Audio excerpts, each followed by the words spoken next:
Good morning, ma'am. Aham ma'am ko khudum jari. Ano ba numit ano video macha amam ko pujare ma'am ki mafam da. Kaigna jati hujik intham tha chu changsalam ni na intham tha ki article ju kana apchare. Ano article kha lai adu ma'am dum chu ucha gen tawjar ko video ni. Khunguk khutana chana intham tha ki article chu kha yaure mamang da lai ri se. Adu ma'am bo tam na amom tawgale nu ucha rakke. Adu ma'am Pulna उतम मी तामिना सी आई location खंगदबना संगापम petrol pump ममांग दूरी petrol pump से मसी एक नाकन जिदाई खामा लेरबने मयाम अमतंग मतम काइथोक पिरगम त लेंथोक पिरो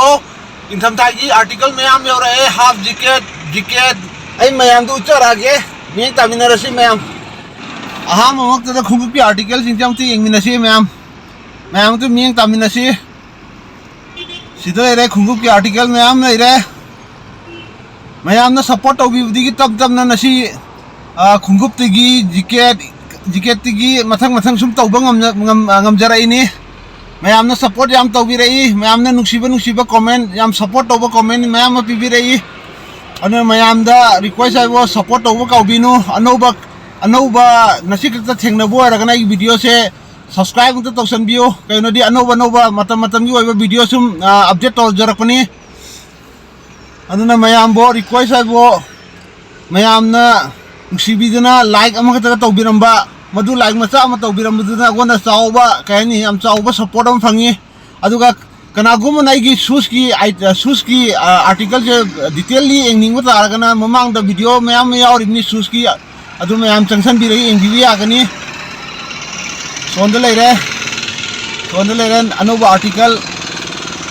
half jacket ma'am पुजरे अदुदगी फुल जैकेट यावरी हाफ यावरी मैम तौर मी तालके मसी लेरे मसी की ब्रांच से उचरके मैम सेकेंड नजदे को दिको मैम कहाना क्लीन तौजगे सेकेंड नजदे माई ब्रांच से लेरे मैम लेंथोक पिरो ममनसु याम होंगना साजरी ममनसु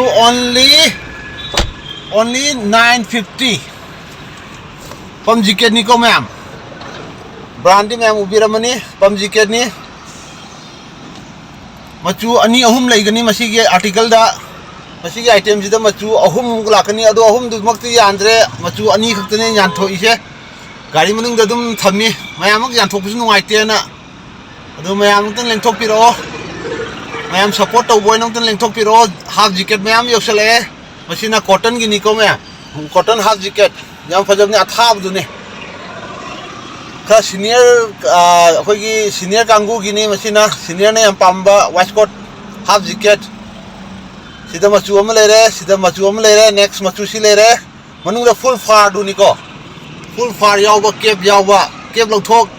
लौथोके सु याबा अदि मनुंग से लेंगो फुल फार ने मैम तेंबियो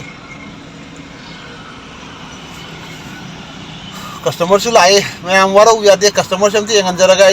तौजरके मैम कस्टमर सु हनख्रे अदु मथंग अंको चरागे मसिदा लेरे जैकेट सिना जैकेट के आइटम ने मैम तो मियंग ताबियो सिदा पम जैकेट लेरे माई ब्रांड ना सी लेरे याम फजे मैम अदु मैम आइना फजे हाइबनदी यादे मैम ना लेंथोक पिरागा येंगा पायरागा लिसन बिरा ट्रायल तौरगा येंगा खंगदोंगा आइटम गातनी सिदना डिफेंडर लेरे डिफेंडर की ना मचू अनी लाइको मैम सी मचू सी सुमनगी 950 ओनली मैम उतंग लेंथोक पिरो याम कन्ने इंद्रिंगैदा ममन खरा होंगी याम इंखलादी कना खंग ममन का हाइगलक पे आए अदुना मैम उतंग लेंथोक पिरो अदुदिगी अखोगी बेड कवर ओइबे आबा पातक तौर मोन लाउबा कहीं ब्लैंकेट अपाबदो मधुसु लाए मैम से लेरे अखोगी बेड कवर थाब याबदो अदु मसी योसनजरबने मैम लेंथोपिरो मसी की प्राइस ओनली 150 लोन थादोकजरबने मैम लेंथोपिरो मसीदा आर्टिकल मैम लेरी अदु मैम मक्ति लोनमुक्ति लौथोक यानद्रेको मैम गाड़ी मन लोन थम्मे सिदा लेरे सिदा आर्टिकल अमग लेरे जैकेट नि पम जैकेट नि सिसु मैम ये उन ताबिरमो मैम फजई फजदे कमाई तौई है कमेंट ड्रॉप तौरमो मैम की सजेशन याम दरकार ताजरी मैम सपोर्ट तौबदी तब तब यौसनजरपने मैम सी नेक्स्ट आर्टिकल सेमगरी मागी ब्रांच उचरके मैम खंग ब्रांड ZWL मैम खंगमनी मैम सपोर्ट तौबदी तब तब यौसनजरपने मैम सपोर्ट तौबीब काउबीगनो मैम लेंथोपीरो आर्टिकल से मैम लेरी लोन उचब गमदे मपान यान मोट ले मोटपी नुआइतेना आर्टिकल मैम पीस अनी खतने यानथोक्चरइसे गाड़ी मनुंग लोन लेरी कनागुम खंगदब यावरगना लोकेशन संगाफम पेट्रोल पंप की हेक नाकन मक्ता खाम लेजरमनिको मैम अमता लेंथोपीरो मैम चेल्सी की स्टॉक मैम लेजरी चेल्सी बूट्स वाटे मैम अमता लेंथोपीरो मैम रिक्वेस्ट है वो वीडियो से शेयर अमता तौथोपीरमो खंगदब मरु मपांग लेजु खंगनसी मैम मैम सपोर्ट तौब लेपिनु याम हईसिंगना तौजरप नत्ते मैम सपोर्ट तौबदी सुम तम तम तौजरपनी मैम सपोर्ट अमतन तौबीरमो लाइक